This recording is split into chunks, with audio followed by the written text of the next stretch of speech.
Good morning, it's February 26th. This is To My Liberal Friends. Well, last night was the first step in the budget process that ultimately will lead to the funds being appropriated to run the government and the tax bill that will tell the American people what they will be paying in taxes for 2025. The House voted to approve the budget on a partisan vote where only one Republican, Thomas Massie, the Republican from Kentucky, voted against the bill. Mr. Massie's been a thorn in President Trump's side since Trump took office again. It was a rare event where Speaker Mike Johnson was able to rally his caucus to be unified in moving this crucial step forward.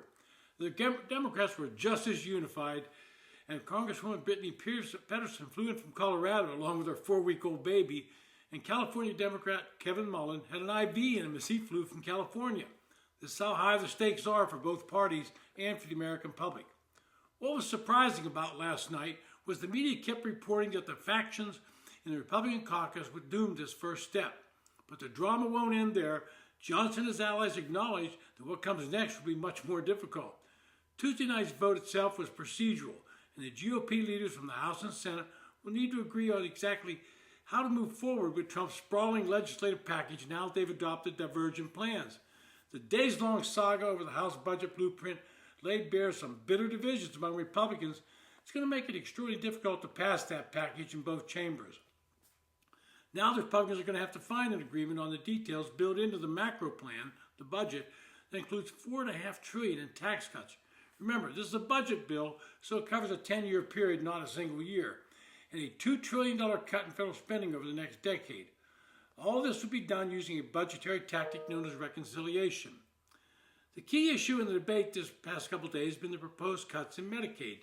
Democrats have pounced on this issue despite Trump and other Republicans repeatedly saying they're only trying to root out fraud, waste, and abuse in the program.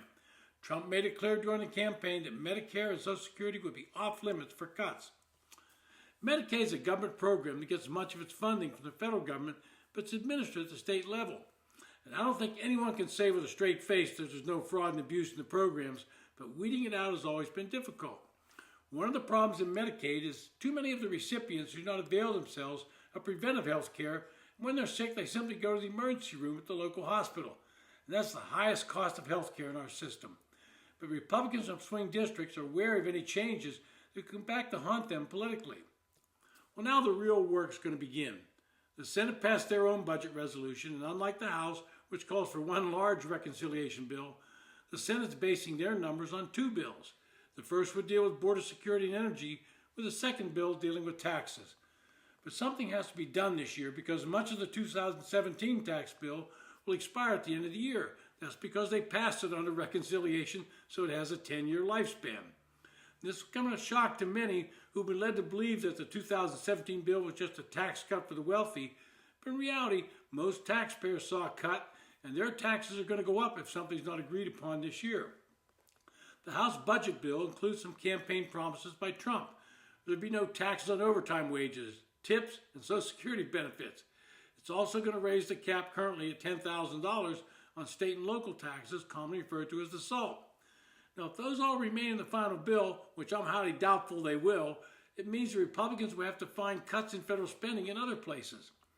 And as you watch this play out, you cannot help but be a bit amazed at the reversal of the political spectrum. The Republican Party now positions itself as the populist party, something Democrats used to claim, and the party of the working class and blue-collar workers. And that means any cuts in the entitlements, Medicare, Social Security, and Medicaid, are going to have to be done pretty carefully. Together, these benefits total $3.2 trillion of the nation's overall spending of $6.75 trillion in fiscal year 2024. You got it right. That's about half the total budget. And that brings us to efforts to cut waste throughout the federal budget. Democrats are fighting this tooth and nail, but the public's cheering the efforts of DOGE on. We all know there's a lot of waste in the federal government, but the task of rooting it out and ending it has been difficult. The DOGE team will now head over to the Department of Defense. And I can predict they're going to find a lot of savings. The department, which has failed to pass any audit, is rife with overspending and sweetheart contracts with defense contractors. But if you're not going to find $2 to $3 trillion in cuts, which are needed, I can make a mild suggestion on increasing the revenue stream. In the 2017 bill, the top rate was cut from 39.6% to 37%. This was consistent with the bill providing an overall 10% tax cut to everyone, something Democrats in the media ignored as they proclaimed it a tax cut for the rich. I would allow that tax rate to go back to 39%. It only affects taxable income, those funding after all deductions for a married couple of income exceeding $731,201. That's not a lot of people, and it would give the Republicans some additional revenue to help with the new populist image they've created. This has been To My Liberal Friends. Thanks for listening.